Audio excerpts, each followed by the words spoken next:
மறுபடியும் கூட்டணி அமைக்கணும்னு எந்த முயற்சியில் இல்லை. இந்த தேர்தலில் அம்மா மக்கள் முன்னேற்ற கழகம் தவிர்க்க முடியாத சக்தியாக வளர்ந்து நிற்கிறது. 2017 ஆர்கே நகர் இடைத்தேர்தலில் நாங்கள் மாபெரும் வெற்றி பெற்றோம். அதற்கு பிறகு நாங்கள் தனியாக போட்டியிட்ட பொழுதெல்லாம் எங்களால் வெற்றி முத்திரை பதிக்க முடியவில்லை. ஆனால் இந்த எப்படி 21 சட்டமன்ற பொதுத் தேர்தலில் நாங்கள் தனியாக போட்டியிட்டு வெற்றி பெற முடியவில்லை என்றாலும் துரோகம் செய்த பழனிசாமி ஆட்சிக்கு வரவிடாமல் அன்றைக்கு தடுக்கப்பட்டார்.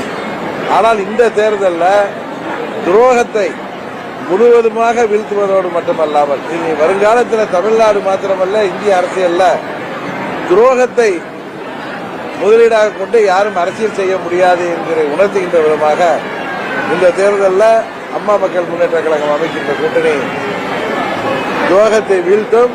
அம்மா மக்கள் முன்னேற்ற கழகம் வெற்றி முத்திரை பதிக்கும்.